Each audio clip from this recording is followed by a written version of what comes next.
And the beat goes on. It is the second quarter-final of the Dublin Senior 1 Football Championship for 2020. Let's face it, it's a year we will never forget. But this could be a quarter-final we will never forget. It's Kilmacud Crokes against St. Vincents. Hello from Will Downing. And Coleman Goggins. Hello again. You've been trying to get loads of exclusives down in the tea room in the past few minutes. Yeah, trying to warm up is really what I was trying to do. It's gone a little bit cooler than I'd imagined, yeah, but it was a cup of tea there, social distance cup of tea, which I haven't had in a long time, but it was good to get one on. Yeah, looking forward to this. Could be, when you think of, the big clubs in Dublin, Vincents are certainly that, stand out as one of the clubs who've collected a couple of All-Ireland titles over the last number of years, and then Kilmacud similarly on the other side, the city are one of the superpowers. So when you're pitching quarter-finals together, you don't often get to see the teams come together as early as this. So it's great that we have the prospect of a real humdinger of a battle between north side, south side, your Crokes and Vincents. So really looking forward to it. If you weren't with us earlier, victory for St Jude's over Skerries Harps by 117 to 110. The first two quarter-finals being played today. Tomorrow with another double bill, and also after it is all done, stay with us on Dubs TV tomorrow because the live semi-final draw will be with us as well. Kilmacud Crokes, the 8 times Dublin champions, finishing top of Group 4, wins over Raheny, St Oliver's Plunketts and Castleknock, while St Vincent's, the 28 times champions. These two have won 3 of the last 4 titles between them, second in Group 3 behind Ballyboat and St Enda's. Lost to them in the middle game of the two on the 5th of August, but beat Whitehall and beat Clontarf. So here is the Kilmacud 15 as we have it anyway. It's Conor Ferris in goal, a full back line of Liam Flatman, Rory O'Carroll and Michael Mullen. In the half back line, Cian O'Connor, Cian O'Sullivan and Andy McGowan. In the centre of the park, Craig Diaz and Conor Casey. In the half forward line, Dan O'Brien, Shane Cunningham and Shane Horan. And up front, Paul Mannion, Dara Mullen and Hugh Kenny, the starting 15 for Kilmacud Crokes. St Vincent's, a Michael Savage in goal, a full back line of Mick Concar, Jarlath Curley and Craig Wilson. The half back line, Sean Lamb, Cameron Diamond and Mark Lestrange. In the centre of the park, it is Eamon Fennell and Nathan Mullins. The half forward line is Gavin Burke, Dermot Connolly and Shane Carthy. And up front, Greg Murphy, Sean Lowry and Tomás Quinn. Thoughts, Coleman? Yeah, I guess if you start on the Kilmacud Crokes side of things, they've early on they'd racked up a couple of big scores against Raheny and then Plunketts, and then struggled at times against Castleknock. Were probably lucky to come out of the game the way Castleknock had a lot of possession.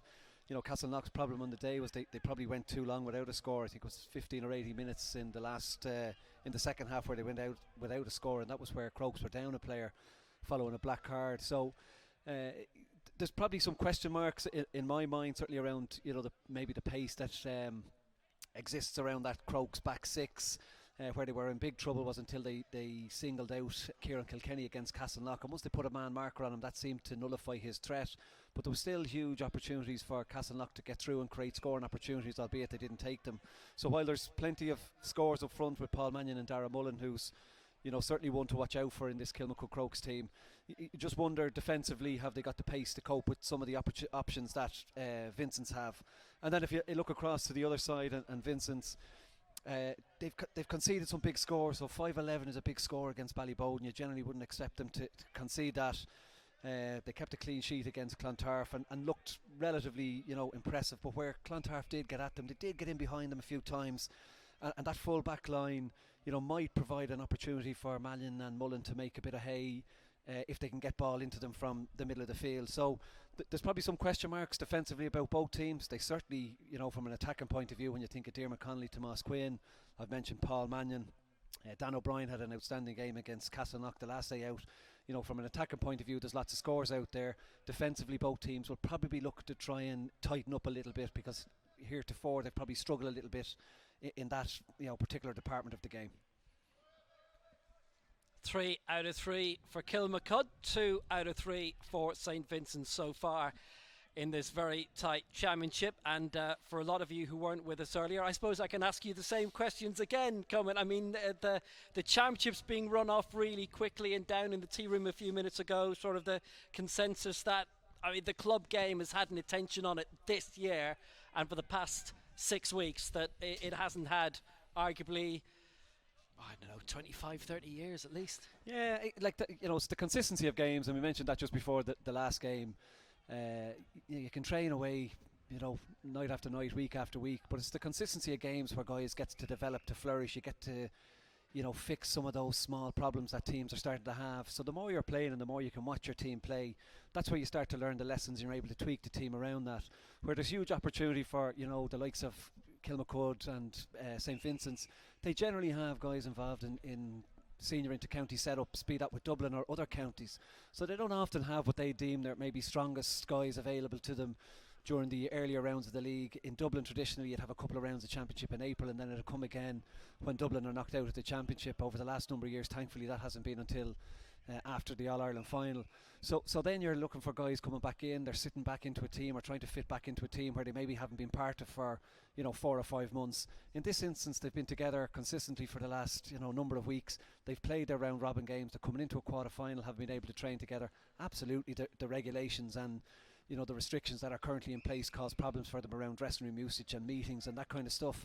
But the fact that you're playing together, training together, and that everyone is there allows that more cohesiveness to the team. So when you have Diarmuid Connolly playing with you consistently for 8 weeks, that allows the forwards make moves and understand the way he's going to play the ball that they don't previously have when he's missing in an inter-county setup. And similarly defensively, if you have guys like Cian O'Sullivan slotting back into your team, when he's there all the time, you get a better understanding of what he'll be able to do for you, and that frees up wing backs. And when you're looking across the teams here, wing backs and half back lines are often the starting point for attacks.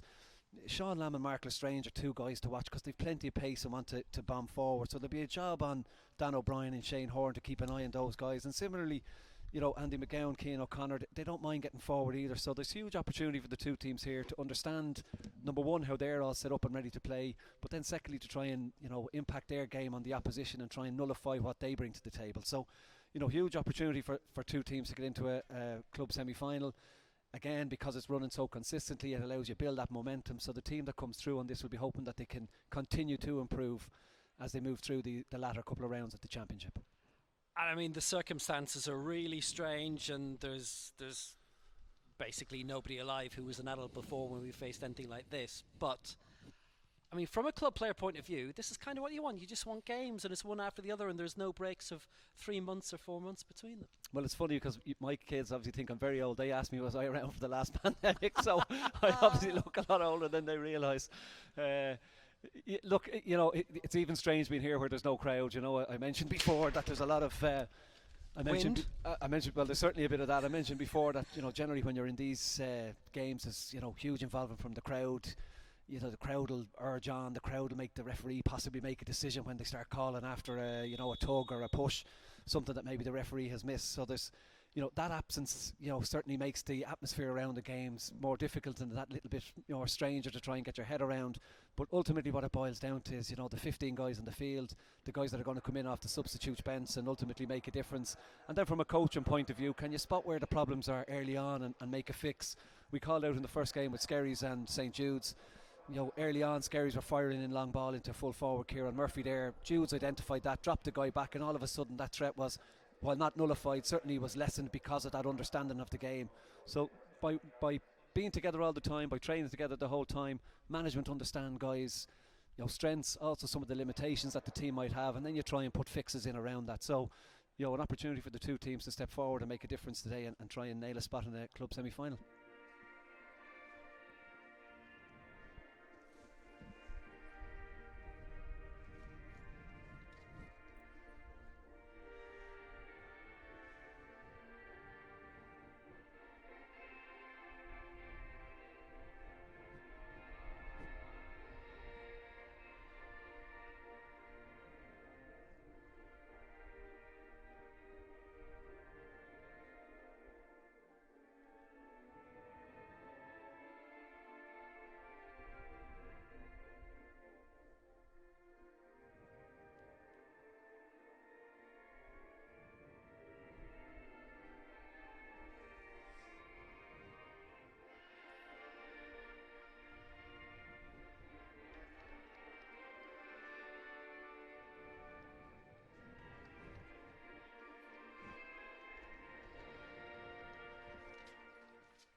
Some traditions don't change, full stadium or not, ahead of this Dublin football quarter-final. Kilmacud Crokes against St Vincents. We may not get any opportunity to mention this during the game if it's a good game, but there was something Kilmacud were doing before the game that I hadn't seen before, and you hadn't, which was even more interesting for me. Yeah, so I know a lot of teams use tennis balls and try and use hand-eye coordination, but just in the warm-up, Kilmacud were using a slightly bigger ball than a tennis ball to weave through a tackle drill, I guess, and also to use their control. So, you know, when you're working on a smaller ball, you'd like to think when the bigger ball comes into play that your hand-eye coordination, your skills are that little bit better. So we'll give them the first 5 minutes and we'll make a judgment call on that from there. Will.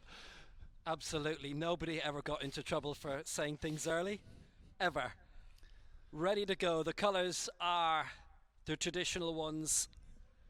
And as we saw, by the way, from the first game today, the St Jude's match, there were no changes of position, very much no changes of numbers. So the midfielders for Kilmacud Crokes, Craig Diaz and Conor Casey. For St Vincent's, number 9 Nathan Mullins, number 8 Emil Fennell. Hello to all the Fennells, I'm related to you all, by the way. No bias here though.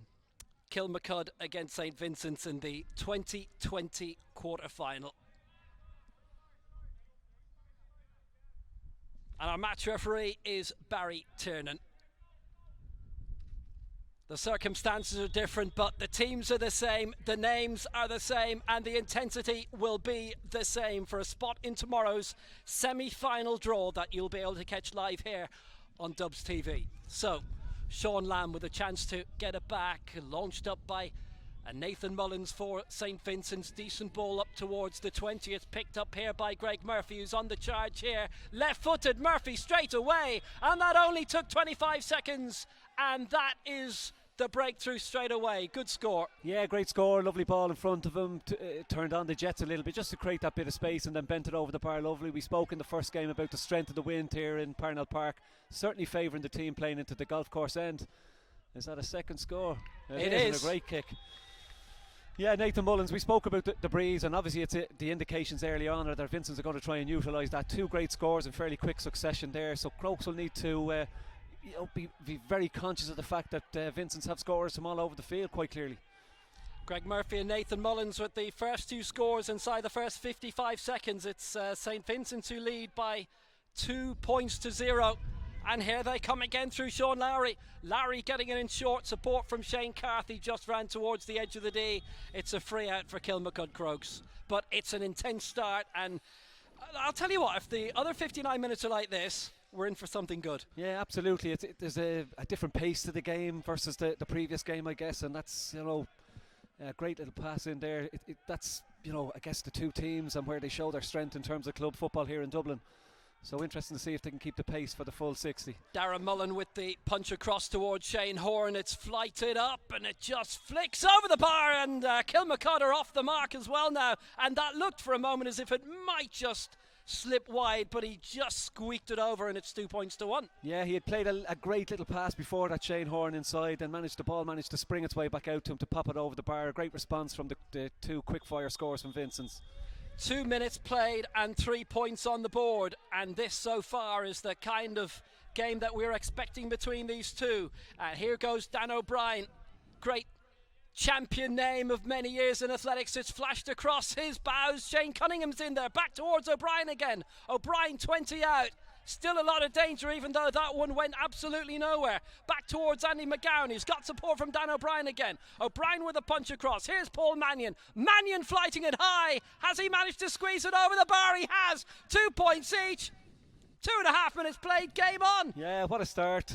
Both teams really up for it. There was probably a goal chance there for Kilmacud. I think the pass went to the wrong player just in advance of Dan O'Brien. He managed to shuffle it back out again and for Paul Mannion to get the score. But just before that, he had come through on quite a quick burst. If the pass had gone to him, I think that's where the goal chance was. But the pass skipped him and all of a sudden the chance was lost, albeit Mannion got the score. Well, this could be an absolute belter, and so far it has been an absolute belter as it comes up. Mark claimed by Shane Cunningham on the Vincent's 45-metre line. Wasn't dallying. It's a quick one towards Craig Diaz, the Kilmacud captain. Lovely ball towards the edge of the D, and darting through is Shane Horan. That's a great ball in, and it should be a goal, and it's not, and Paul Mannion has missed it. Wow, right in front of goal. Yeah, head into the hands there, because that was a huge chance. We spoke at the start of the game about the problems that I thought that might exist in Vincent's full back line. Already they've cut through a couple of times. Mannion, you would have expected to bury that. He just dropped it onto the boot and kind of scuffed it rather than getting fully behind it. Vincent's breathed a sigh of relief and come away with the ball. It has been a dynamic start at Parnell Park, and it's been brought forward again here by Paul Mannion. A point early on, quick layoff, it's Darren Mullen. Mullen has got Shane Cunningham behind him. Good little fist across towards Craig Diaz, and it's Darren Mullen who's popped up like Houdini out of nowhere. He was on the left wing, now he's on the right, but the last bit of magic escaped him because that's wide. Yeah, but we spoke about Dara at the start of the game there. A guy with huge promise and potential for Kilmacud. Keen to get on the ball, keen to try and take chances when they come his way. You know, so there's some real lively threats that Vincents need to be aware of back there. Currently playing man on man, don't seem to have a spare man back there. So if the ball can be moved into that full forward line or into the forwards, Crokes certainly have scores in them. Albert Martin is wearing 20, and he has started over on the far side, and he's got on the ball there as well. We're not sure who he started instead of, but that's the first change from the starting lineups we've noticed, and sent in by Mutty Quinn, and that is another for St Vincent's, and they lead. Good point. Yeah, it appears that Diarmuid Connolly hasn't started just as I scanned the field there, so it's maybe that he's come in, Albert Martin for Diarmuid Connolly. So just looking at numbers, we've 10, 12, we're missing 11, and then you've 13, 14, 15, so it's Diarmuid Connolly, I'd say, who hasn't started, with Albert Martin coming in his place. Well, the rest of them are starting pretty much in the positions they're supposed to in terms of the lineup, and it's Nathan Mullins who's breaking clear, and a little bit of support alongside him. The right-footed kick by Gavin Burke is high and very, very not handsome at all. Yeah, I guess the speed of the game caught us all on the hop there, that we missed the fact that Diarmuid Connolly hasn't tugged out. Well, to be honest, the way this game has gone so far, 5 points in the first 5 minutes, there have been a lot more important things to look at. Diarmuid Connolly will try and find out for you if it's an injury that was in warm-up, if it's something a little bit more deliberate that's been pulled by the management team of Brian Mullinson so far. But it's Craig Diaz who's down, went down under the quick mark, and is claimed for Cian O'Sullivan, and O'Sullivan with a chance to flick it around in the 45 towards Craig Diaz again. Bit of openings down on the top of the right towards Paul Mannion, claimed the mark quickly, and it's Cian O'Connor who's on the overlap for Kilmacud here. It has been a dynamic start. They're trying to get them over from all angles. That one flying across, it's a third wide against Kilmacud Crokes, but you would, I guess, for a game like this, forgive the wide so far because a lot's been on target. Yeah, you would. You know, again, we mentioned at the church end that there's a breeze there, so it's hard to get scores. We spoke about Cian O'Connor and the attacking prowess of that wing back line from Kilmacud Crokes, and again we can see it here on the ball, pushing forward. Shane Cunningham, and here goes Dan O'Brien right down the middle. It's a very quick layoff, trying to get Shane Cunningham away again, and that's wide. It's 4 wides against Kilmacud Crokes with 2 points for them so far. And in terms of the opening game, as we see the break again, it was quite a strong breeze blowing from the church end towards the golf course end, from left to right as we see it, and it helped St Jude's a lot in the second half of that opening quarter final. And if you've paid to watch it but haven't watched it yet, there'll be no more spoilers. Vincents trying to use the breeze, and they have used it very well in this first half so far, leading by double scores. It's with Gavin Burke, decent one that bounces around for Nathan Mullen. Support from Eamon Fennell alongside him, but he goes on his own and he plays it short to Gavin Burke, and had a little bit of pressure behind him from Cian O'Sullivan. The foot was in from Gavin Burke, couldn't quite win it cleanly first time around. Won cleanly by Shane Carthy second time around. Back towards Eamon Fennell again, right footed, long down the middle. It'll be stopped by Cian O'Connor. Got in well. Good grab. Firm punch. It's Cian O'Sullivan. Great intensity early on and nothing between them. And we can say that after 7 minutes. We can probably say it after 57 too. Mark Lestrange just smashed away by Shane Horn. A little bit of smuggling, then got along down the middle, and a good break very invitingly. 2 against 1 in the net. Paul Mannion puts it home for Kilmacud Crokes, and a goal after 8 minutes. Yeah, Paul Mannion could see that happening almost before the ball dropped there. He was watching the ball, he was looking at keeping the movement alive, He noticed that there was a 2-on-2 situation, so if the ball broke his way rightly, he was going to get a chance on it. Look at him just slipping inside, reads it particularly well, gets inside the corner back and slips it into the corner. You can't give him 2 chances in front of goal and not expect him to take one of them. It was a really well taken goal.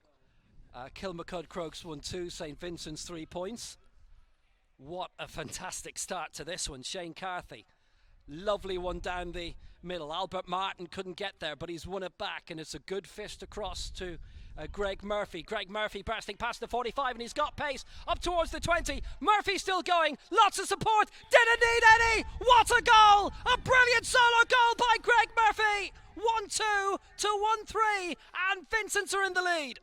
Well, anything the 13 for Crokes can do, the 13 for Vincents can do better, clearly. Great run through the middle, backed himself all the way. Looked like he'd taken a step too many just before he got the shot away. Referee didn't think so, and he stuck it into the net. A great response from Vincents.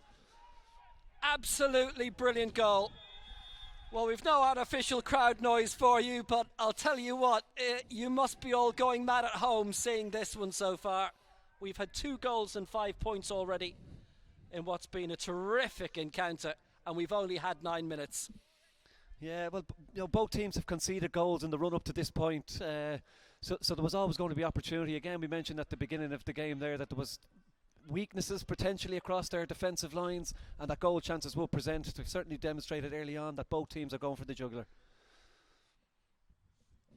St Vincent's free right in front of goal. Mossy Quinn, right-footed, the sort of kicking can put away in his sleep. Yeah, it's metronomic really. It's consistency in his style and his technique. He's a long time running through it. He's a long time kicking frees. So pretty much when an opportunity presents like that, you'd almost put your house on him that he's going to stick it over the bar. Well claimed by Cameron Diamond as he launches it upfield, and here goes Gavin Burke again for St Vincent's. So remember, they took advantage last time down the middle, and they've done it again here. Gavin Burke puts it over the top, and it's a lead of 1-5 to 1-2 in favour of St Vincent's now. Yeah, so this is where the breeze is playing a big part here. So the goalkeeper's kicks come under pressure. There was a little bit of pressure applied by Castleknock in the last round as well, and Kilmacud struggled on kick out. So when it gets to the middle of the field, there's a breaking ball opportunity. Well in Eamon Fennell there to tap it down, and this is where Vincents are making a bit of hay. You're a bit closer to goal, you're putting the press on, and the breeze is behind you to push you forward as well. So at the moment, Kilmacud just struggling to retain their own kick out, which is always going to cause you a problem. Play halted in the centre of the park. Kilmacud, who opened up on the 25th of July, beating Raheny 6-13 to 10 points. That's the first bit of over physicality that we've seen in the game. They came over Oliver Plunkett's Son Rio by 320 to 3-8, and then last week seeing off Castleknock by 111 to 12 points. But the goals have been fantastic. That was Greg Murphy's within seconds of Paul Mannion finding the net. Sensational stuff, and here goes Sean Lowry. We're back live. Good ball, Greg Murphy floating accurately, and the lead is 4 points. They're using the wind all right, there's no doubt about that. He's got 1-2. Yeah, what a response. Goal and 3 in very quick succession there from St Vincent's. But really what you're being demonstrated there is the pace that exists in that Kilmacud forward division. No disrespect to Tomas Quinn, but the guys inside him in terms of 13 and 14 obviously have the legs, but Tomas is able to contribute certainly from play and scores. But that pace, that's where Vincents are looking to make hay. Give it to the guys, Murphy, give it to Sean Lowry, and they can attack that Kilmacud's full back line. And if it's a case that pace doesn't work and we can recycle the ball, well, that's where you have the experience of Tomas Quinn to clip scores as well. It's a strong breeze in their favour. It's a bit nippy as well today at Parnell Park. They've got the right men in the right place at the moment, Kilmacud, in this attack. Cian O'Sullivan, great ball, great claim. It's Craig Diaz looking to move it on. Great ball, fist to the net! What a goal! And it's their second time they've got the green flag up. Diaz saw it coming, and Darren Mullen puts it away. Yeah, Darren Mullen just hanging around the edge of the square. A couple of Vincent's guys pointed to his positioning just before the ball landed, but certainly he's on and making his way in as the ball travelled, so nothing wrong with that. Managed to get his fist on it and steer it into the net, and a response that didn't look like it was going to come from Crokes, but has, on the back of a miss-hit shot from Craig Dias, and Darren Mullen taking a gamble that it might drop short and being in front of the goal to fist it home. What a game. It's Kilmacud Crokes 2-2, St Vincents 1-6, and I think there's a substitution already in the full back line for Crokes. There is. Michael Mullen is going off, and he has gone off. Just trying to get a quick look as to who's come on at left corner back. That is quite the move. But anyway, it's a 1 point lead for St Vincent's at the moment, 9 against 8. We'll try and find out for you why that was. Surely it was only tactical. Yeah, Killian O'Shea, it looks like, who's gone in there at corner back, a guy with lots of experience both inter-county and with club, so maybe it's just to tighten it up, add a little bit of pace to that back line. Across and wide, and that's only the second wide by St Vincent's in this one so far. But they're definitely moving the pieces around. It is number 17, Killian O'Shea, who's come in for Kilmacud Crokes, and suddenly he's finding himself sort of around the half back line, having been put in the corner. And now there's a big problem here for Cian O'Sullivan. He's lost out. Chance for Sean Lowry to make his way through, but what a recovery. Oh, he's gone from 0 to hero in the space of 3 seconds. He recovered it, his mistake. Yeah, he did. He was falling backwards, trying to keep control of it, and it looked like he'd lost the opportunity, but you know, the player that he is got himself back into position, won the ball back, and it gives Crokes an attacking platform. So Killian O'Shea, this is very good, slick, quick play forward by Shane Cunningham again towards the edge of the square. The mark is claimed by Darragh Mullen. Yeah, great pass in from Shane Cunningham there. Darragh Mullen out in front wins the ball, but all about the pass, speed of the ball, going into the forwards, give you an opportunity when it's one-on-one like that. Good score as well, and he wasn't thinking about launching it low. Good claim by Darragh Mullen. It's all square. Kilmacud Crokes 2-3, St Vincent's 1-6, and we've only played quarter of an hour. Yeah, a huge amount of scores so early on in the game. It was Darragh Mullen who brilliantly punched to the net, remember, a few moments ago, but that was he's got the last goal and point in this game so far. All square, 9 apiece. Over-carrying.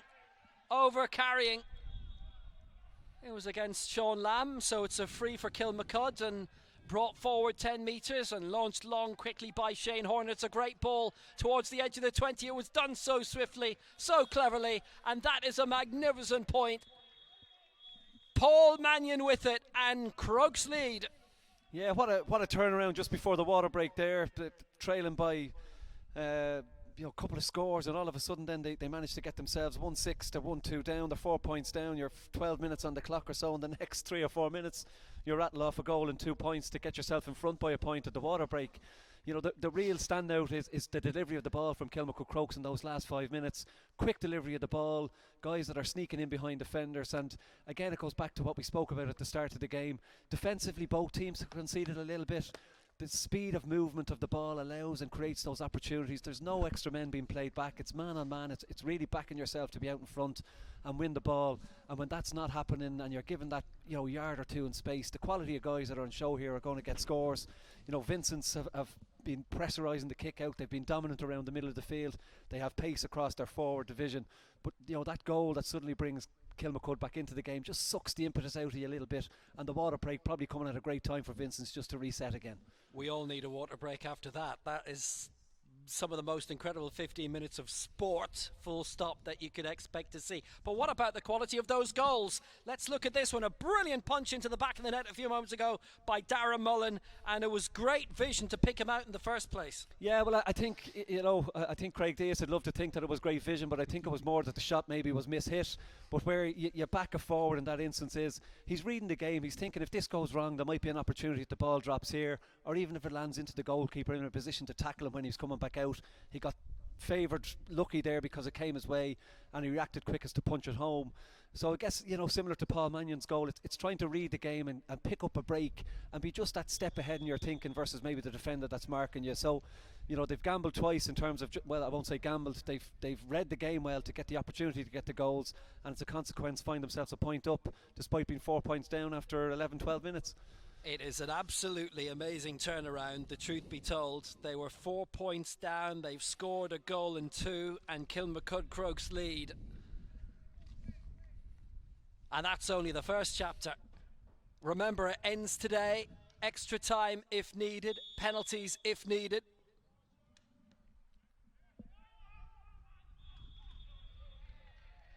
Shove in the back by Eamon Fennell, gives the free kick away. Craig Diaz looking to take it. Of course, we had a very long penalty shootout down in Waterford actually a few weeks ago when Ballyduff Upper beat Clashmore, a match which finished midnight if they'd kept going the way it was going. Anyway, the hot ball is up and Eamon Fennell knocks it back, but it's been only claimed as far as Shane Cunningham. And of course, penalties last night, which you can tell us about later, Coleman, if there's a break in play. There won't be. Here goes Paul Mannion. Mannion holding it up well, and alongside him is Andy McGowan. Elected to go the direct route instead. It's a cracking ball, and here goes Shane Horan. Horan on the break. Opportunities of another score. He goes for the fist instead, and it was just too short. And it was not as savagely hit as he'd have liked, and it was stopped by Michael Savage, the Vincents goalkeeper, and Vincent survived. Yeah, great feat though to create the opportunity. He probably got caught in two minds at the last minute. There was a goal in front of him. He then thought about fisting it over the bar. There was a couple of guys to his right maybe seeking a pass as well, and just caught between two minds. Didn't get the right contact on the fist pass, but great feat to get in that opportunity. But again, a lovely pass in from Mannion and great turn to take the ball away on the move. As Mark Lestrange has it in the centre of the park, and it's a good quick pass, ended up in the deck while that was hammering. Cameron Diamond still going Diamond, and he's judged that one absolutely superbly, and we're all square again. 2-4 for Kilmacud Crokes, and Vincent's a 1-6. Yeah, he just allowed come through too easy there. Sometimes when there's a defender attacking like that, they've given a little bit of space because they're not expected to take a shot, but Cameron Diamond backed himself there, find himself in the space, and again just used the wind to his advantage to let it sail over the bar. 2-4 to 1-7, and it's gathered immediately by Tomás Quinn. Mark Lestrange teed him up, calling for it in the middle is Sean Lowry, but he hasn't been spotted so far. He was in a bit of space. It's kicked long by Gavin Burke. Good ball in. Greg Murphy in a great position. Sean Lowry in an even better one. Blocked at the first attempt, and he wasn't going to get a second. Snatched away from him by Andy McGowan. We're only a third into the game. Heaven knows what it's going to be like when we hit the hour mark. Punched across by Conor Casey. It's with Cillian O'Shea. Brilliant intensity in this Dublin football quarter-final.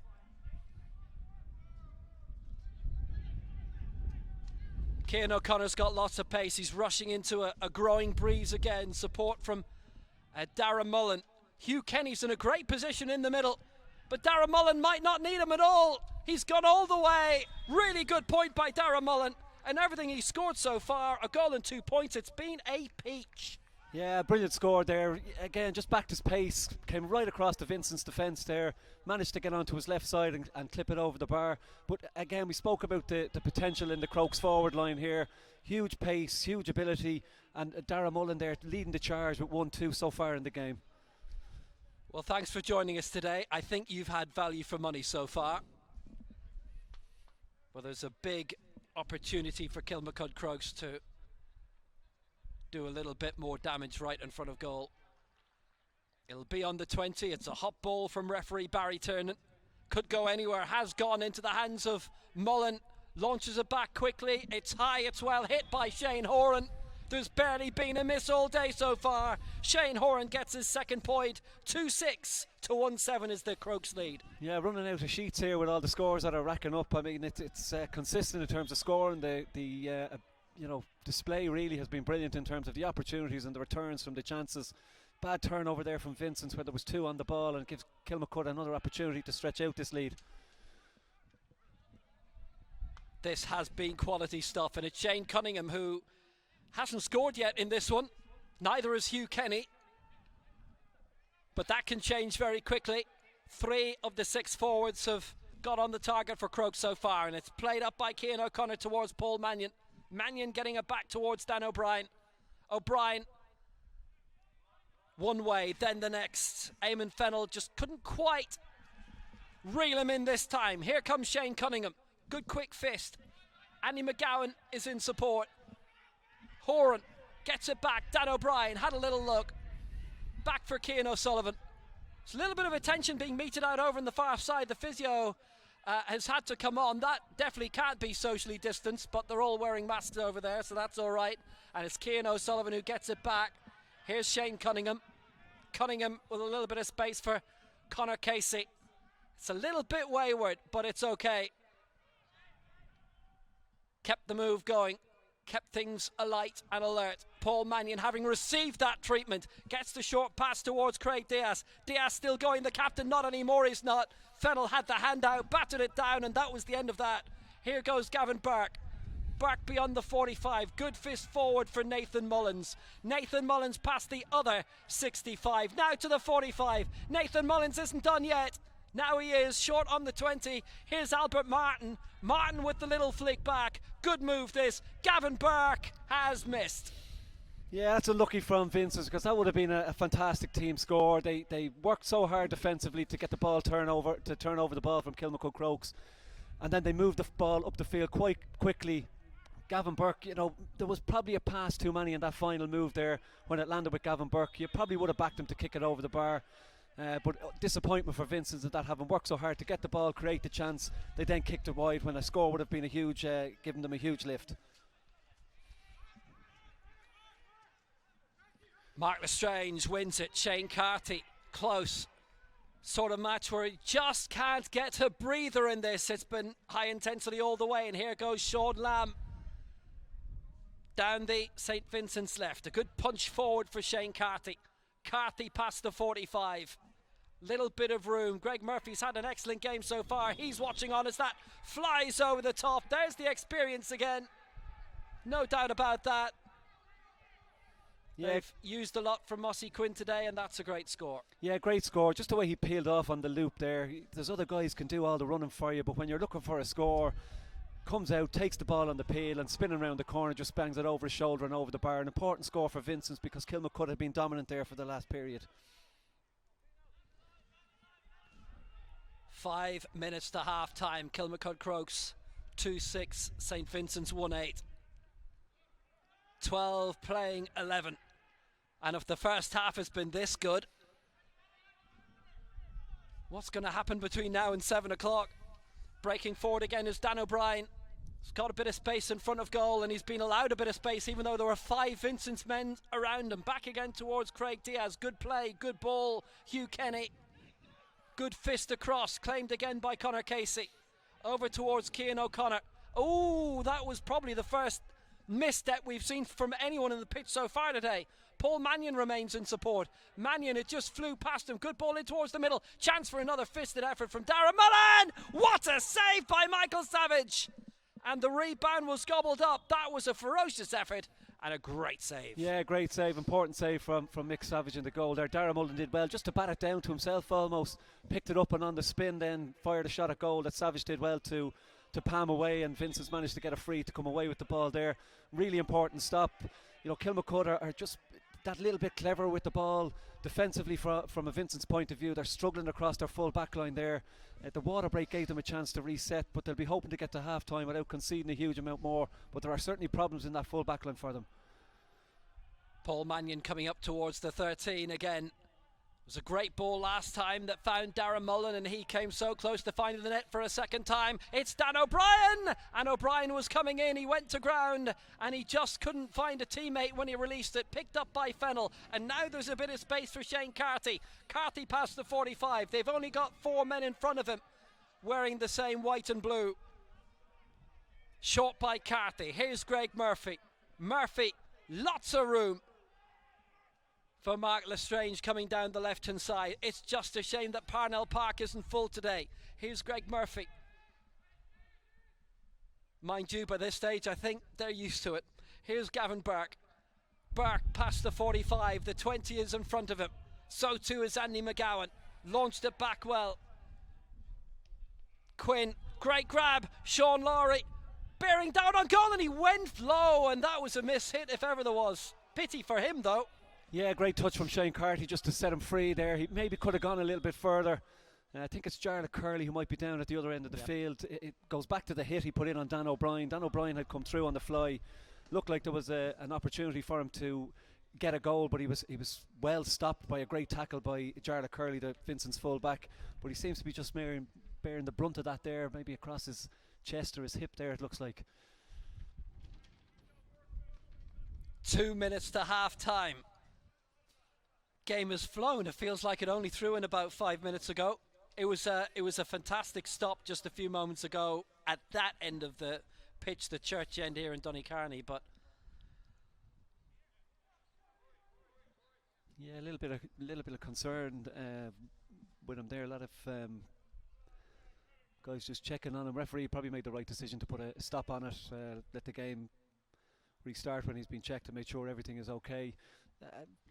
Kilmacud will be delighted where they're at after, struggling, being down by 4 points, to come back in with a couple of goals. They've gained a foothold into the game. Vincents then have responded with a couple of chances there that they should have got a score there. Certainly the last opportunity from Sean Lowry that he didn't manage to steer over the bar. But as you approach half time, both teams will be relatively happy with the way the game is going, albeit Crokes maybe more so, given that they're playing into the wind.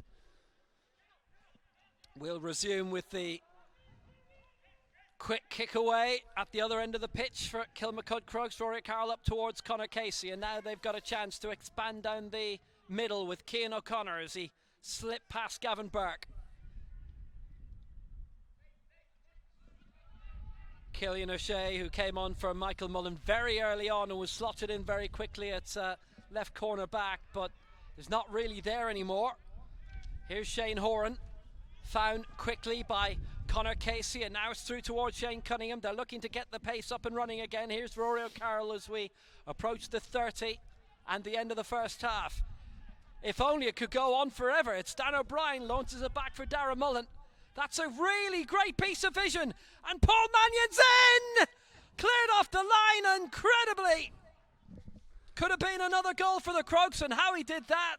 Yeah, unbelievable skill from Mark Lestrange there. Great movement again by Crokes. Great pass. Mannion came on the peel again and took a pass. Fired a shot across the goal. Looked like Mick Savage was certainly beaten. And Lestrange got back on the line and fly kicked it off the line to prevent what was surely another goal for Kilmacud. So a couple of great stops mean that Vincents are very much still in the game, but you can just see the threat that's amongst this Crokes forward line. That's one of the best goal line clearances I've seen in any sport this year. Andy McGowan picks it up for Kilmacud Crokes, and now they can get it away again. Here goes Shane Horan, past the 65, his own 65. Quick fist across. We're into stoppage time. Can we please have around 20 minutes of it? Here goes Cillian O'Shea. In fact, let's just forget half time. This is too good. Here's Cian O'Sullivan. 2-6-2-1-8 is the Kilmacud Crokes lead. And we haven't had a score for something like 5 minutes, but it barely matters. Shane Cunningham gets it across. Here's Cian O'Connor. Cian O'Connor with a fist across for Liam Flatman. Flatman on the 45, and he tried to find Craig Diaz, but just a little inaccurate with the fist across, and it's cut out well on the 45. Here goes Nathan Mullins. And a little bit of support in the centre of the park from Shane Carthy, and now it's Eamon Fennell with the little push back to the 65. Little bit of keep ball for Mark Lestrange as well after that fantastic stop on the goal line, and back by Shane Carthy. Little bit of room for Cameron Diamond, who got that excellent point very early on in this contest, among a huge range of excellent scores. We've had 17 scores in the first half so far, and it may not be the last. Sean Lowry, reel up and under. This could end up absolutely anywhere. Well claimed by Conor Ferris in the Kilmacud Crokes goal, and he got it away well. Breaking clear on the near side is Shane Horan. Quick fist towards Cian O'Sullivan. Good break up towards 45. Had the right support in the right place from Darragh Mullen with a goal and 2 points to his name so far. Same as Paul Mannion. Here's Dan O'Brien. There's been no shame in this game at all so far. It's been terrific. Cian O'Sullivan, quick fist across. Now it's with Conor Casey. Conor Casey launches it up towards the edge of the D. Paul Mannion, fist back. Shane Horan now. Horan skipping in along the right. Now it's opened up. It's the right man to catch it too, and he's caught it well by the looks of it, but the umpire doesn't agree. It's a wide for Craig Diaz. He was certain he'd scored it. Yeah, Vincents are obviously aware of the threat that Crokes are posing now, so they've 14 guys behind the ball trying to put a press on them, but Kilmacud still managed to find that little pass around the corner. That time it was Diaz who got the pass. The finish wasn't as good as the pass that maybe led to the chance being created, but the guys are behind the ball now, so there's a little bit more pressure on Kilmacud. The flip side of that is that they're now a little bit stuck in terms of the forwards, so they're a little bit slower with their movement out, so they just need to be cognizant of that as they move into the second half.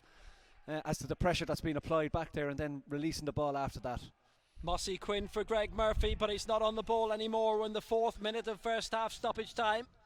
Normally there'd be groans about that, not here. Here's Paul Mannion. Not that there's many people here to groan anyway, but you know what I mean. Here goes Shane Horan past the 65. Support from Dan O'Brien alongside. Bit of space. The big figure of Eamon Fennell bearing down on him. Now it's with Cian O'Connor. And that was 34 minutes of brilliance pretty much. Kilmacud Crokes lead by a point at half time.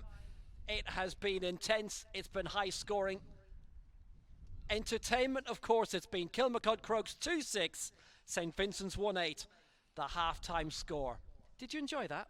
Yeah, brilliant opening half. Guess versus the game that preceded it was a lot more open, so it was very much man-on-man. Both teams backed their defenders to do a job on the opposition forwards, and as a consequence then there was lots of space for guys to play in.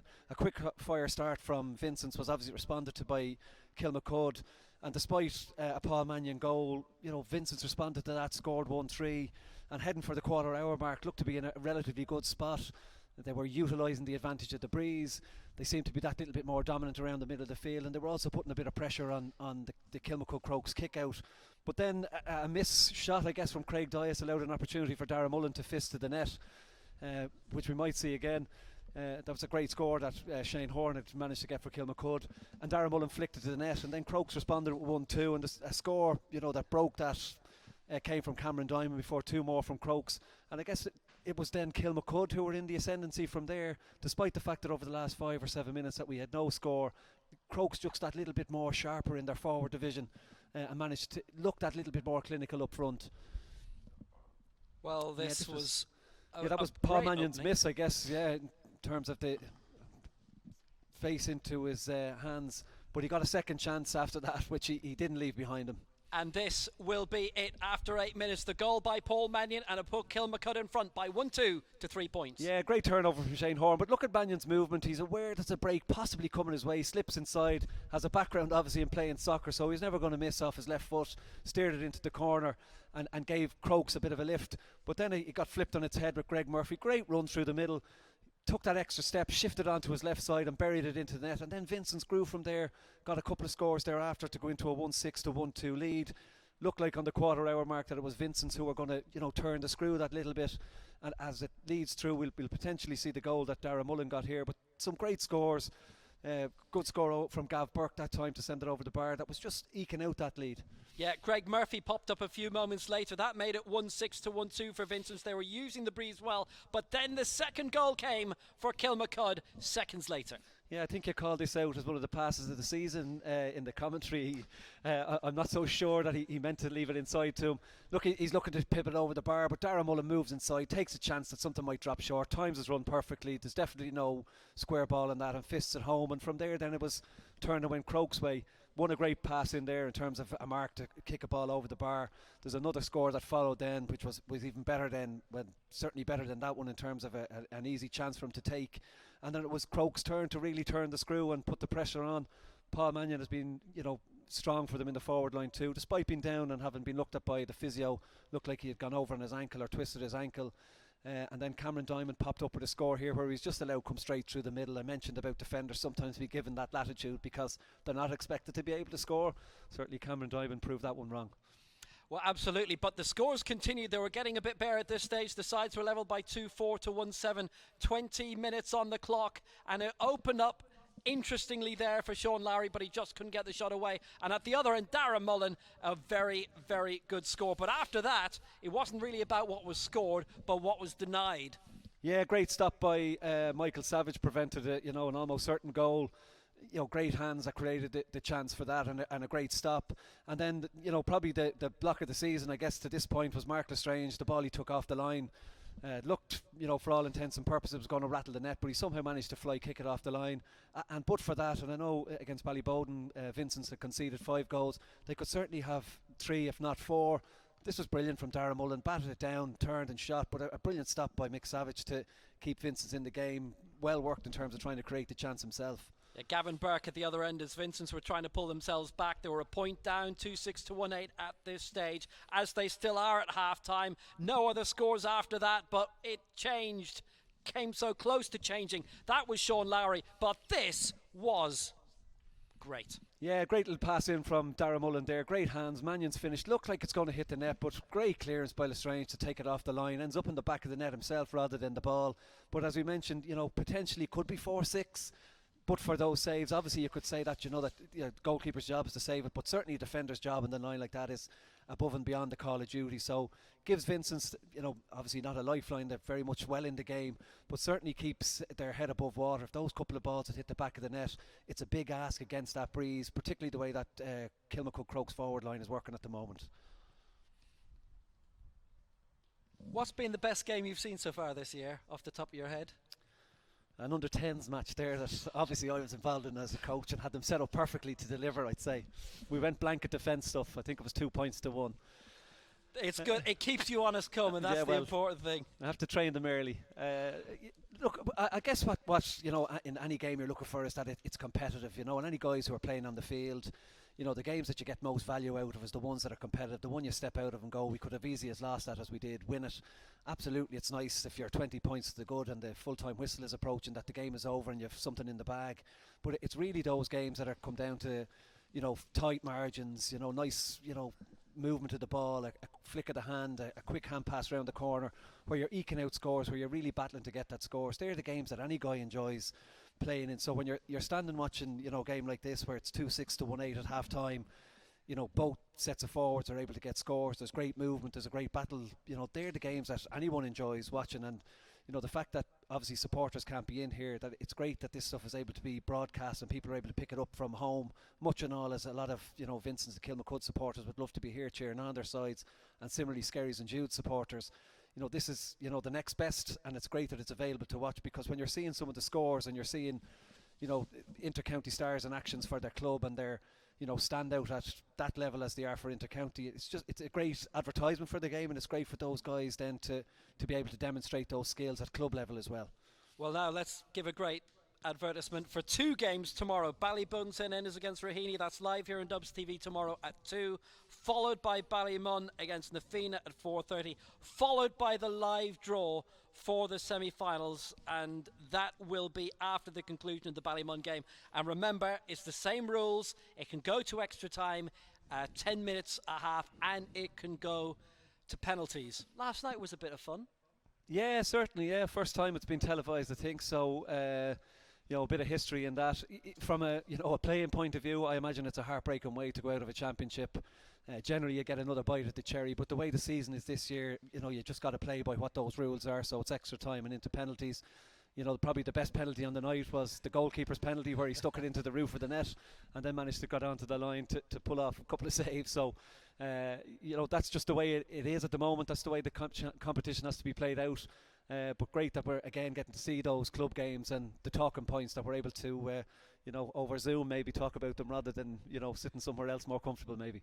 But the thing about the club game is that it, as we were saying earlier, it's the highest profile it has been for a long time, because there's basically no interference, if you like, from the inter-county game. It is purely about the club at all levels, junior C, under 10, and the best of the best in Dublin here, or some of the best of the best. Yeah, absolutely. From a kid's point of view, I guess it's disappointing that they don't get to come here and see the guys up close and personal. That's where you start to develop a much fonder love of the game, I guess, when you're starting to see guys that are on television in front of 80,000 and they're standing out in Parnell Park and they're representing your club in your jersey, and that's where they've come through nurseries and academies and underage divisions. So it's great that the club obviously is front and centre. It's obviously not high summer by any stretch of the imagination, and we certainly haven't had that weather over the last week to even put those 2 words into a sentence. But that the club is taking precedence at the moment is great. Let's hope it feeds through into an inter-county season later on into the year. But for the moment, we get the opportunity to enjoy club football against with some of the top teams across the country playing week in, week out. Well, it was high summer, and then very quickly it was by summer. We're just waiting for the next named storm, which should be 5 minutes away. The next goal can very easily come before that. Kilmacud Crokes 2-6, St Vincents 1-8, half time at Parnell Park. 1-2 each for Paul Mannion and Darragh Mullen for Kilmacud. 2 points from Shane Horan. Vincents 1-2 from Greg Murphy. 3 points from Mossy Quinn. A point each for Gavin Burke, Nathan Mullins, Cameron Diamond, and away we go again. And it's with Nathan Mullins. Got it away very quickly. Eamon Fennell just barged a little, but you get that at the throw-in. It's with Gavin Burke. Gavin Burke launching up towards Shane Carthy. Carthy held up by Andy McGowan, right to left into the breeze in this second half for St. Vincent's. In towards Nathan Mullins again. Has a little bit of range. Not the same wind at his back as he had in the first half and was being backed into a little bit. He's been whistled up and it's a Kilmacud ball. Yeah, Cian O'Sullivan did some great defending in the first half, particularly when Vincents looked like they were creating a goal chance. And again, he's very evident his strength in terms of his defensive capabilities. He put a press on to keep Gavin Burke back. Nathan Mullins came into the play then. It was Cian O'Sullivan who chased back to put the press on there too. So that type of leadership is great for a team. And you heard the reaction he got from his sideline there because of that work ethic. It's with Hugh Kenny, who's got plenty around him, around the 45, and the little flick from Cian O'Connor, for Cian O'Connor by Shane Cunningham, and O'Connor keeps going. Good bit of space, but not a lot of time down this near side. So released by Hugh Kenny to get Craig Dares, the skipper, up and running. Dan O'Brien having to backtrack a little bit under pressure from Shane Carthy, but they're doing well. They've kept possession. It's Killian O'Shea, 9/10 of the law, 2-6 to 1-8 it is. They lead by a point. Something's gone wrong here. We've gone 90 seconds without a score. Shane Horan past the 45, trying to skip past Mark Lestrange. Diaz is there again. Hugh Kenny in a little bit of space further up on the edge of the big square. Cian O'Sullivan past the 65 up towards the 45. Has a lot of help, a lot of company over on the far side. Here's Andy McGowan. You would just love this to be played in front of a packed stand because of the entertainment we've had so far, but at least you've been able to watch it one way or another. Cian O'Connor launches up. Now it's Hugh Kenny going in towards goal. Dragged down he is. Free in. Think it's Mick Concaro it was, and it's a good opportunity for Kilmacud to double their advantage. Look, it's difficult for a full back line. So the way Vincents are playing at the moment is they're marking from the 45 line back as such. So what you have is a lot of Kilmacud players coming out past 45, picking up a pass, moving it, and then moving on a little bit again. And what that's doing is, while it's, Vincents are set in terms of blocking that 45, in behind them in their full back line, it's allowing the full forwards to time a run. And that time it was Hugh Kenny who waited patiently, spun around the corner to come out, win the ball. And because the half-backs don't have that press on the Kilmacud player in possession, it's given them that extra second or two on the ball to make that pass, and that pass becomes that little bit easier. You can hear some of the sidelines shouting to push out a little bit. If you can get out and get in their face that little bit more, that pass into the corner forward becomes that little bit more difficult. But great work from Hugh Kenny to come out and win it. And the free, well struck by Paul Mannion over the top. It's 2-7 to 1-8, and that breaks the ice in this second half. So Kilmacud swarming forward, trying to put a press on Mick Savage kick out here. And it's worked for them in that they've organised or managed to get a turnover on the kick out. Well claimed the mark as well. Plenty of bodies around the ball. Cian O'Sullivan with it, released it short. This is Dan O'Brien. O'Brien for Shane Cunningham. There's been no larking about from either of these two sides. And Hugh Kenny with the quick release. Great ball inside. Here's Darragh Mullen. Mullen still going. Mullen's shot half blocked down. It didn't have a huge amount of pace behind it anyway. It probably wouldn't have done any damage, but it didn't get far enough to see if it would. Eamon Fennell gets the ball up the park. Long by Mark Lestrange. Good ball towards the edge of the D. Just over the outstretched arm of Greg Murphy. 1-2 for him so far in this. On by good ball by Liam Flatman on towards Paul Mannion. 1-3 to his name now, and Shane Cunningham didn't waste any time, but he did waste the shot. It's 6 wides against Kilmacud Crokes now. Yeah, right option, maybe just the wrong execution. They moved the ball so quick, and he was obviously feeling that he was able to score from 40 yards out from goal. Just pulled it a little bit, and it goes left goes wide on the left side of the goal as we look on it from here. But again, from Vincent's point of view, dropping back, marking the space. When they came out there with a little bit of pace, certainly they had 3 guys up, but there was a big gap for them into those 3 options they had in their forward line. And that 40-yard pass becomes more difficult with the wind blowing into your face. Brendan Egan is on. It looks like Mick Concara's gone off and Eamon Fennell has gone off early in this second half. We'll work out who the other new man is. Dermot Connolly didn't start, remember. Anyway, the break is on. Here goes Nathan Mullins, and he's gone all the way, and Mullins puts it over the top. Good point for St. Vincent's, and it's 2-7 to 1-9. And you can identify the new man as well, the extra new man? Yeah, I think for Vincent's coming in there is Adam Giblin, who's come in place of Eamon Fennell into the middle of the field. Changing the full back line where Brendan Egan has come in, maybe looking to be a little bit tighter there. They can see that there's some opportunities. Hugh Kenny has won the last couple of balls that have gone into that forward division. Great work from Vincent's, pressure there to win the ball that little bit further out the field. 2-7 to 1-9, 13 to 12 is the Kilmacud Crokes lead. The second half not starting the way the first did, but if it finishes the way the first half started, we're in for some climax. It's Darragh Mullen, hoisted high by Mullen. That is superb. Angled it brilliantly, and he's got 1-3, same as Paul Mannion in this, and the 2-point lead is resumed. Yeah, and it was Mannion who gave the pass in.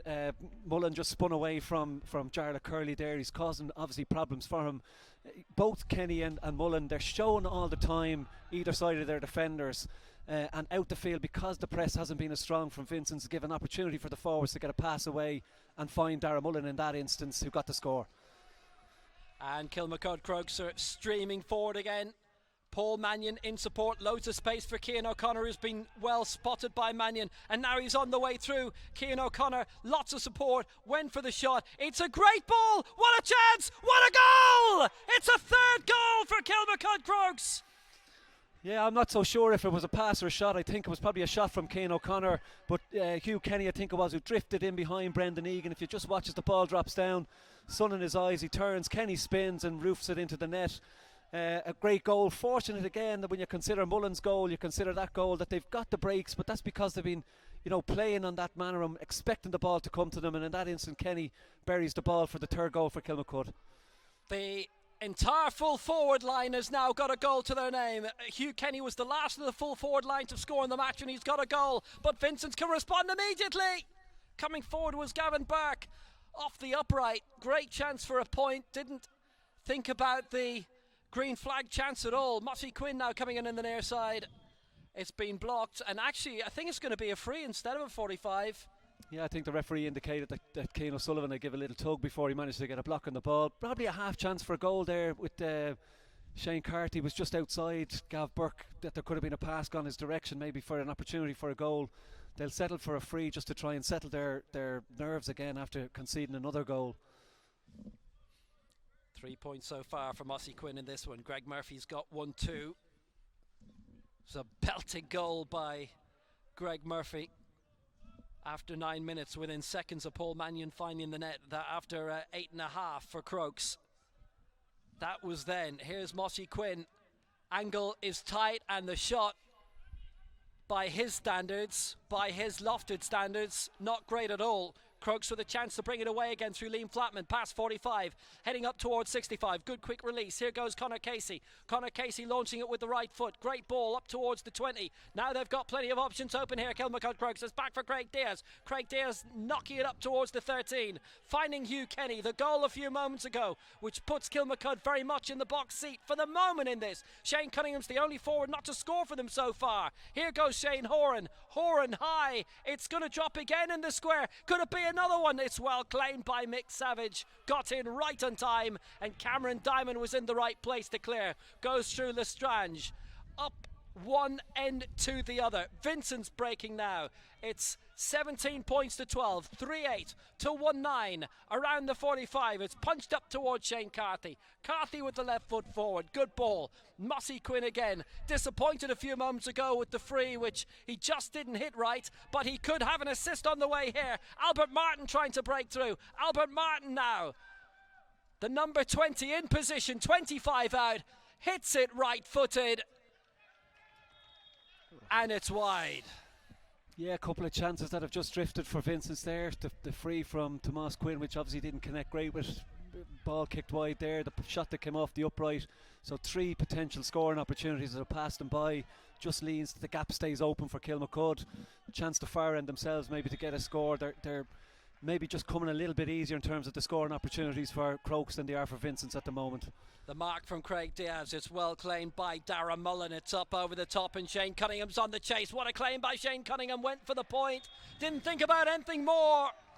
And now Shane Cunningham is on the mark, his first point of the game. Yeah, punished on the double almost there with the chance the other end that they didn't manage to get a score off. It comes the other side. Had the pass been a little bit lower there was probably a goal chance on for Kilmacud again.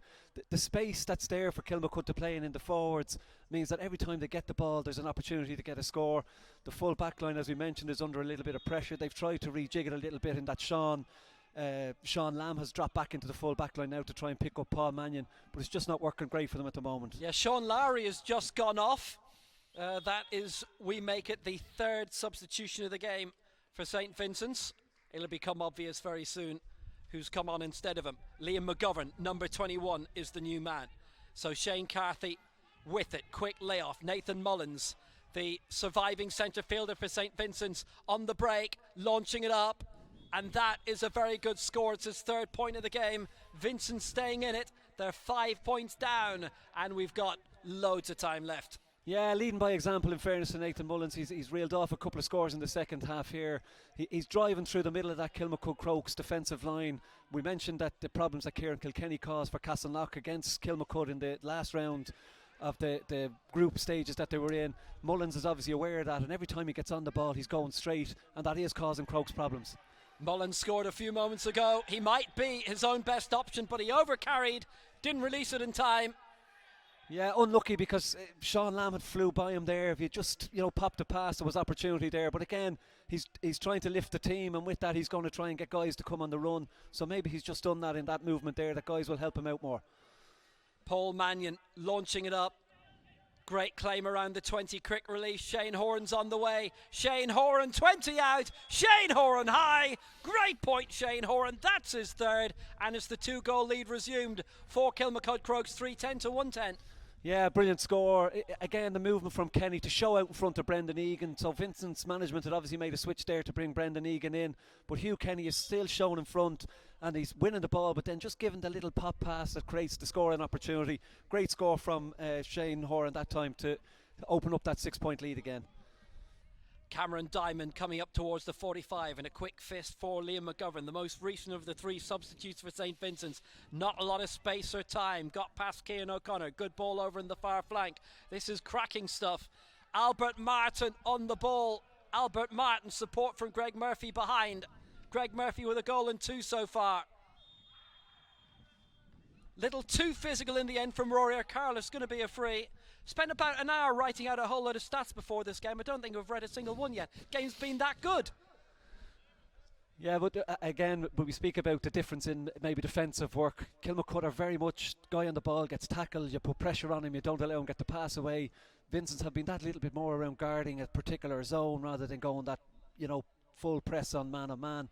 As a consequence, it's Vincents that are finding it hard to break through that Kilmacud line where they're slow with the ball. Go direct with pace and power, as Nathan Mullins has demonstrated his opportunity, but once you start slowing it down and moving left and right, Crokes defenders seem to be all over you at that point. 3 points so far for Mossy Quinn. He missed the last one, which was an acute angle, but that was a good shot. And they're down to 5 points again in terms of the margin, 310 to 111, and that's number 4 for him. Yeah, and as we head to the midway point of the second half, they're hanging in, and probably no more than that at the minute. They probably need a big score, but Crokes just look like they have space in front of them every time they get on the ball and are able to get scores from that. Shane Cunningham was just being held back. Craig Diaz was thinking about the quick free. He's still thinking about a semi-quick free. Good vision as well. He launched that one down towards the 20. It's going to rebound towards Paul Mannion. And then he was rebounded into free in. Good position this is. Brendan Egan, the offender. Yeah, a little bit better from Brendan Egan that time, and that he managed to get out in front to win the ball away from Hugh Kenny. 50-50 in terms of him trying to reach out to get the ball that Paul Mannion went over his leg rather than being a deliberate trip or anything like that. So referee's decision in terms of a free is certainly the right one.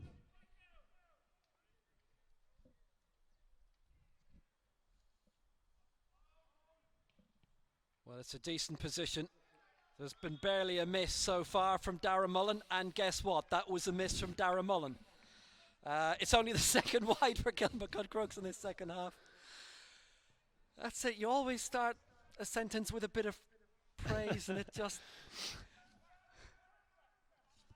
310 to 111 the scoreline, 19 points to 14. We've got 15 minutes to go in what's been a largely belting second quarter final of the four. Tomorrow, Ballybone against Raheny at 2, Ballymun against Nafina at 4:30, and after that, be hell or high water or extra time or penalties, the live draw for the semi-final will be after that. So if you've got your season ticket for the weekend, you've got another full days of entertainment tomorrow.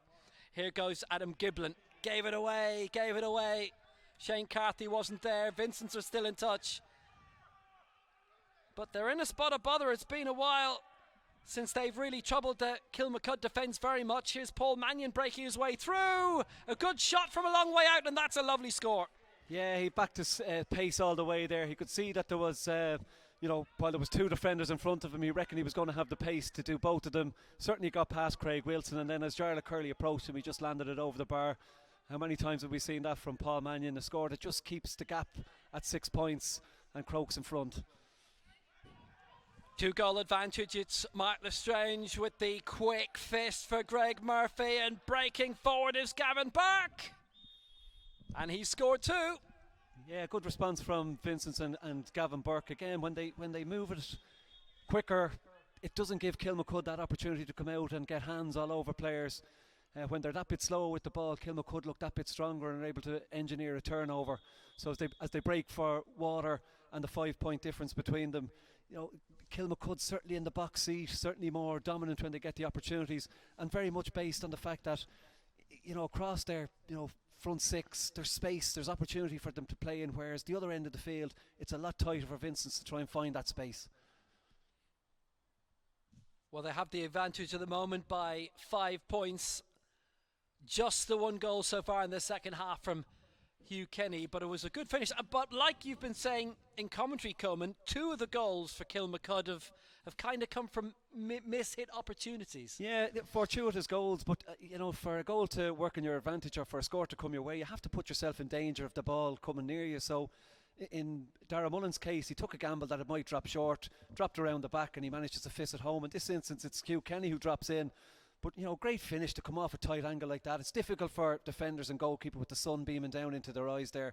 But the fact he spun around to get the goal away was a great chance. We mentioned this one could have been a goal as well. Great pass across the field. He turns in and pops it over the bar.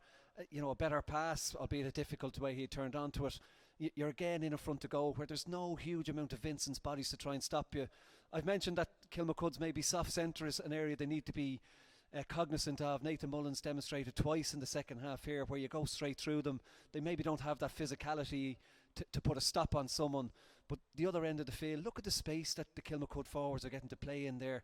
They're able to find pop passes, they're able to get out in front of defenders, they're able to always be on the move, and because Vincents aren't, as I've mentioned, picking up man on man, they're watching as movement comes through, and then you're going, I'll take him or I'll pass him on to the next guy. And because of that, there's always an extra guy or an option for Kilmacud to look for a pass, and they lead comfortably at this stage because of those options that are falling their way at the moment. One quick question for you as well, because obviously we've seen in other counties but also in other sports, it took players quite a few weeks to get used to playing in an empty ground and trying to get out of the mindset that it's not a training ground game. It's actually something important. You could never accuse this game of being that. No, certainly not. And to just change the subject, Diarmuid Connolly has come in there. He's just gone into the full forward line. So obviously something isn't right. Better, maybe he's carrying some sort of an injury. Looks like he's going to go into the full forward line. It's a gamble, I guess, if somebody isn't fit to play him, but with 15 minutes left in the quarter-final of the Dublin Championship, it's a must. Get in and play it, and if it works, it works. If it doesn't, it doesn't. But you give yourself a chance with Diarmuid Connolly on the field, certainly. Little bit of a drag back on Craig Davis. It's a free for Kilmacud Crokes. That probably is the most important subject right now. Vincents can get back into it, and they've got Diarmuid Connolly on the pitch for the final 15 minutes or so. It's with Darragh Mullen. It was quite a long drinks break as well by the feel of it. We've almost 20 minutes played in this second half. Here goes Shane Cunningham. Cunningham skipping past Shane Carty. And Craig Diaz in a good position. Centrally placed, right-footed, long towards the 13. That's a nice claim by Hugh Kenny. That is a brilliant mark. Yeah, he's been outstanding in the second half. His movement, he's so patient. He waits for the right time. Craig Diaz that time with the pass. He shows out in front, wins the ball, calls a mark without putting a curse on him, which I will. I was going to say he'll kick it over the bar. I'm glad I didn't, because he clearly hasn't done that. A bad wide.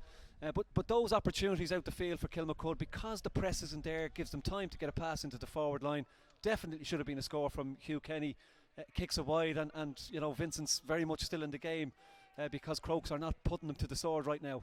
Commentator's eye. 8th wide of the game for Kilmacud Crokes, 4 for St Vincent's, and here come Crokes again. It's Shane Horan making his way up. Good ball, lots of space, very swiftly grabbed. Mullen on the turn. That's the way to do it.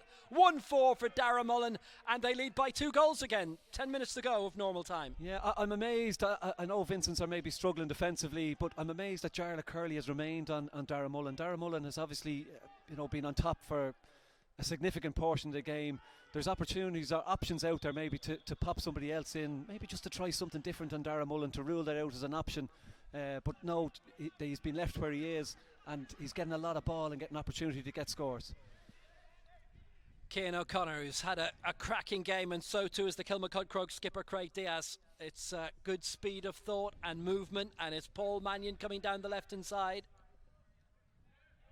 Cian O'Connor's in support again if he wants it. I'll tell you, one man who definitely does is Craig Diaz again. Had a really blinding encounter. Liam Flatman's got stuck in a lot out of his own usual territory. That's a great ball forward, and down went Hugh Kenny. Him and Cameron Diamond went for it, and it just rolled past. And actually, if Flatman had kept a little bit of momentum going, he might have got his own pass. Yeah, certainly could have got there. So Greg Murphy now, 1-2 so far. A little bit of support in the overlap from Shane Carty. That's going to fall short. It's just as well. It was going to be a little bit off target, but it was well claimed by Rory O'Carroll. And look where Cian O'Connor has popped up again on his own 13-metre line. Good running to follow play and catch up with it. Mossy Quinn, short. Dermot Connolly, chance to make his first major contribution in the game. Here's Shane Carty. Fisting it back again. Nathan Mullins, good position. Mullins right-footed on the turn. They're beginning to miss quite a lot now. Yeah, they're hanging in. That's probably the best you can say. And I don't say that lightly. And that while they're creating chances, they don't look to be fully confident in when they're trying to kick those chances. Nathan Mullins has been on a lot of ball. He's obviously got a lot of scores for them, but from an attacking point of view, where you'd expect the scores to be coming from, they just haven't managed to create that bit of momentum in the forwards. Certainly Dermot Connolly not being on the field from the get-go was a huge miss and a huge loss to them. The fact he's in now might change that a little bit, but just forwards, they're just not clicking for Vincents at the moment. Everything they're trying to work through has just been a bit of a struggle for them. Well, another huge miss there. It was Gavin Burke. 6 wides for them now, 3 in either half. Kilmacud Crokes have had 8 wides, 5 in the first half, 3 in the second. We've got 7 minutes to go. Kilmacud Crokes lead by 2 goals. And they're getting a lot of the ball and a lot of the possession in this second half, and they're holding on to it well, and they're frustrating Vincents a lot, really. And it's keep ball from them, and they're winding the clock down a good bit. That's a foul by Mossy Quinn on Conor Casey. From a neutral point of view, it's almost as if the halves have come in the wrong order. If the quality of the first half that we'd seen in the second. But anyway, Liam Flatman's been pulled back. Good claim, and Kilmacud are doing a good smothering job on Vincents at the moment. They lead by 2 goals. It's with Darragh Mullen, claims it well. Right back in his own goal. Cillian O'Shea, who from what I can see, is still the only substitute the Kilmacud Crokes have made so far, and we're so deep into this one. Conor Casey getting it up. Now it's Liam Flatman. Shane Cunningham's in a good bit of space around the 20-metre line as they work it down along the left again, and there's just right now nothing Vincents can do. No, but in fairness, they are pushed out, so the press is better now, so it's not as easy for them to throw the ball around. They're having to work that bit harder, Kilmacud. They're going backwards rather than forwards, so they are putting the press on, as opposed to sitting back and marking that 45-metre line. The trick is now to see if they can engineer a turnover where you back up all that good work, winning the ball and then trying to break forward yourself. But Kilmacud are as comfortable on the ball as Vincents are with their tackling. But there's the work we're talking about. Brilliant. They've won the ball on their own 45 now, which gives them a chance as opposed to hoping that they win a break inside their 45. Adam Giblin was fouled. He's won the free. Nathan Mullins was tracking back quickly to try and get into support alongside him.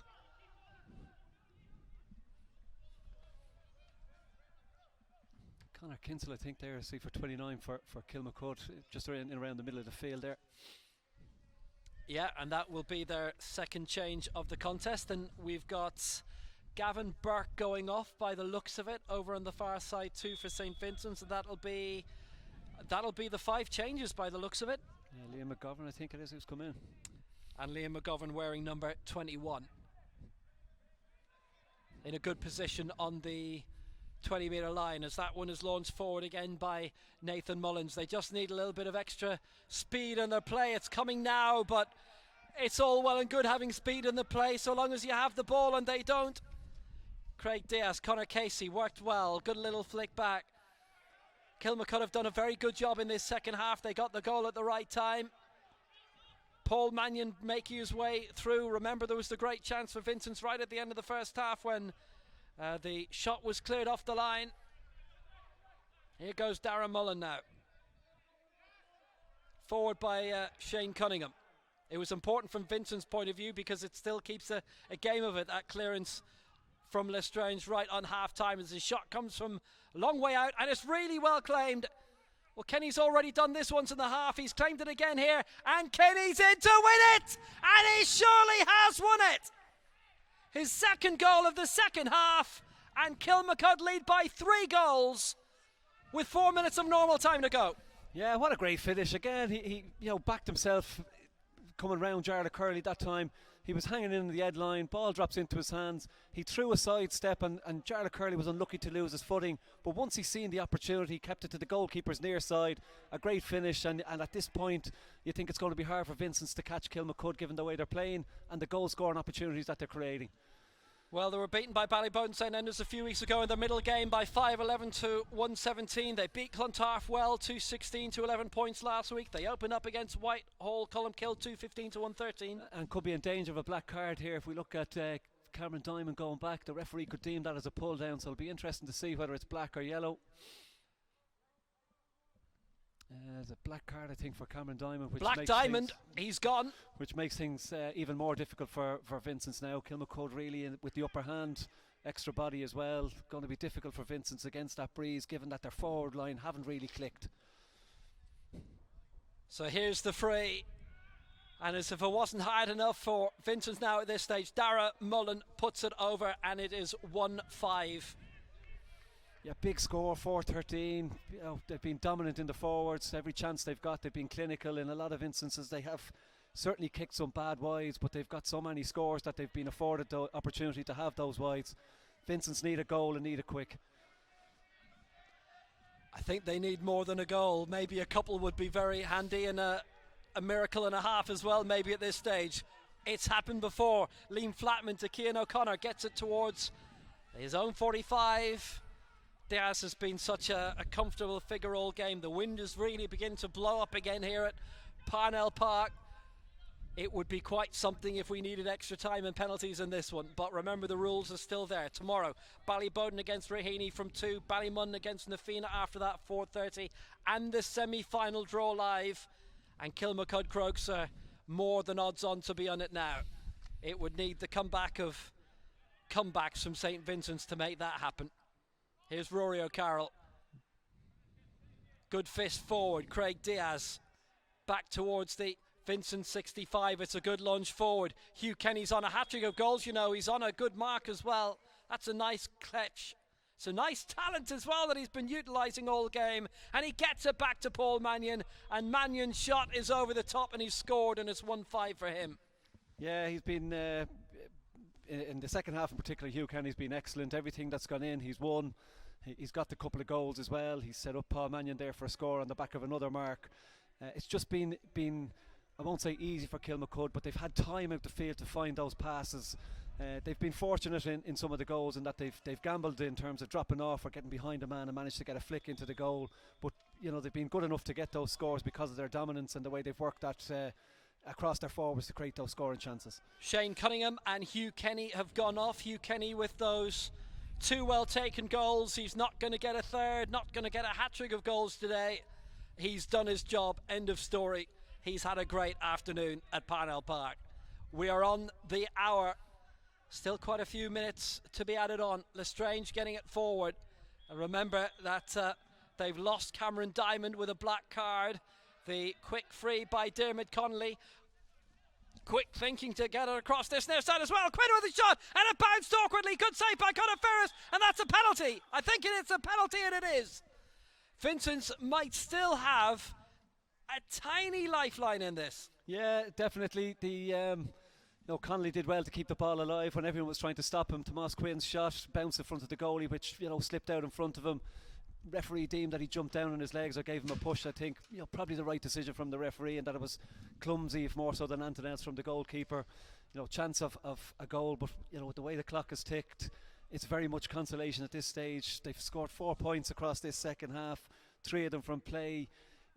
That's never going to really win you a championship match when the opposition are able to get goals as easy as Kilmacud have managed to do. I mentioned the absence of Dermot Connolly being a huge loss for Vincents from the get-go. Certainly when they went 4 points up, it looked like there was a lot of stuff working for them, but when Darragh Mullen punched that ball to the net, really Kilmacud have dominated since there. Vincents have managed to get some scores, but they've always just looked like they've had that little bit much more in attack and able to create scoring chances when they wanted to.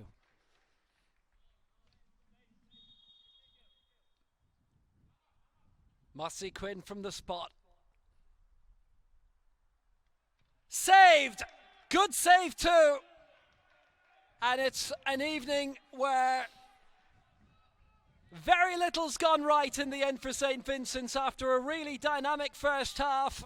When things are going your way, they go in. They needed that in. Quinn couldn't convert. Crokes are breaking strongly. Here goes Conor Casey. Casey couldn't release it. Yeah, big hit from Craig Wilson there. Massive hit on Conor Casey, I think it was. He lined him up, waited for him to come to him, and then hit him fairly, in my opinion. Craig Wilson, or Conor Casey, probably a bit winded. Right height for the goalkeeper, was potentially a second one in there. If we just watch this again, Casey coming onto the ball, he just waited for him to gather it, came across and caught him perfectly across on a shoulder-to-shoulder tackle. Vincent's obviously disappointed. They had to pause to make sure he was okay, but a great hit, and turns over the ball. It's just a shame it's come so late for Vincent's. Nathan Mullins' chance to bring it up. He's released it quickly. Can tell you that Conor Kinsler wearing 29, Callum Pearson wearing 26 have come on for Kilmacud Crokes in the final few minutes. They've started to rest some key men. Mossy Quinn trying to bring it on again. He's been fouled, free in. 4-14 to 112.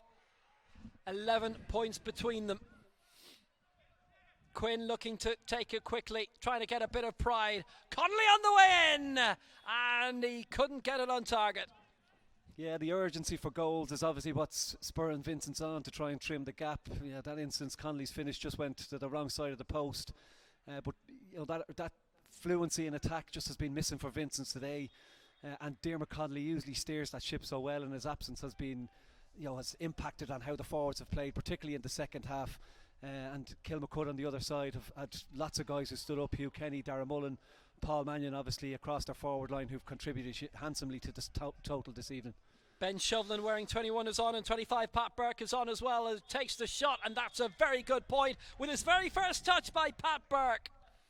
Yeah, a guy who's been around a long time for Kilmacud, consistently delivered for them. Is maybe a role from the bench this year. Has come in late in the game here, but first touch, sticks it over the bar, always works hard, consistent in what he does for the team. While he might not be a starter, a great guy to have around the place and to come off the bench for you as well. 4-15 to 112. They lead by 4 goals, Kilmacud Crokes. So different from how it was looking early on. Very tight margin, just a point they led at half time. Kilmacud, they've added 2 goals and 9 points since them, and Vincents have only added 4 points. They're playing against the breeze in the second half, Vincents, but I mean, to say they'd be disappointed with their haul is a massive understatement. They haven't delivered in the second half from their point of view.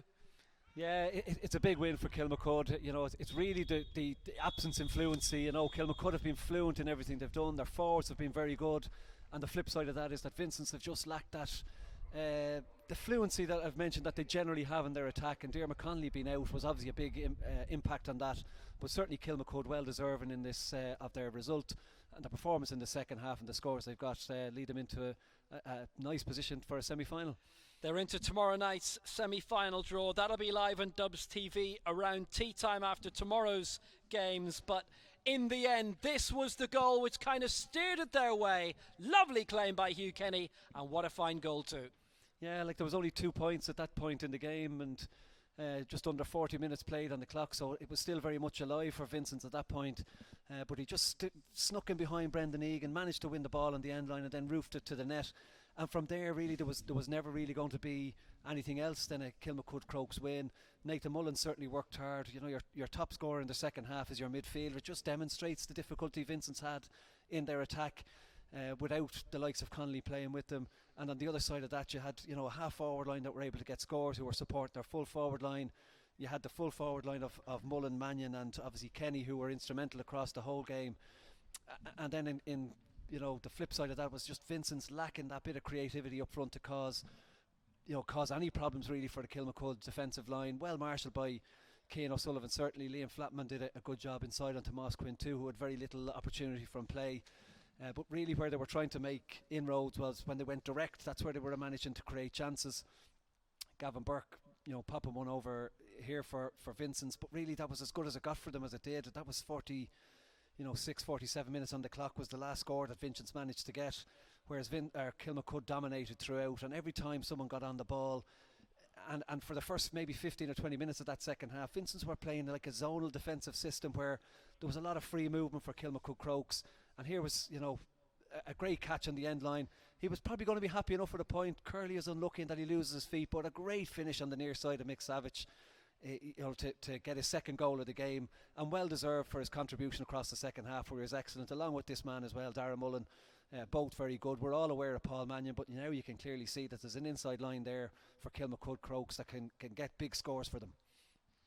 Well, I mean, there's no doubt about it. 1-5 for Darragh Mullen, 1-5 for Paul Mannion today, and they rounded off the scoring through Paul Mannion from their point of view.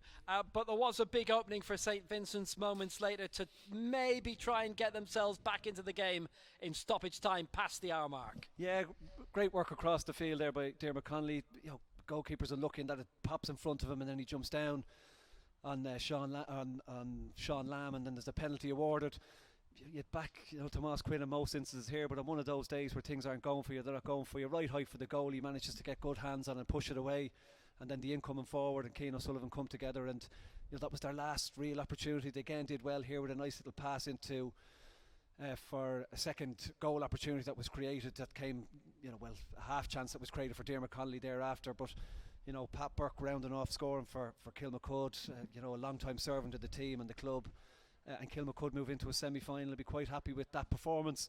You know, they'll see that there's, and you'll surely hear afterwards that they'll say that they've bits to work on that they aren't overly pleased with, but from an attacking point of view they certainly look very strong. Defensively, I mentioned there maybe the soft centre when you go fast and hard through that direct line, as Nathan Mullins demonstrated, the scoring opportunities there. So if they can, you know, hone that a little bit and tighten that gap that they probably have there currently, they put themselves in a good position of challenging to get to a Dublin club final. Their prospects this year, what do you make of it then? Like, they're one of two teams into the semi-finals. Well, if you haven't seen the first semi-final, you want to watch it back, you don't want the scoreline spoiled for you, we're going to talk about that in a few moments. But Kilmacud are into the semi-finals now, joining the first quarter-final winners, St Jude's.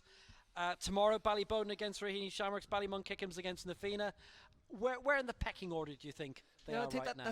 That's a big score to put up. 4-15 against St Vincent's in a quarter final is a big score.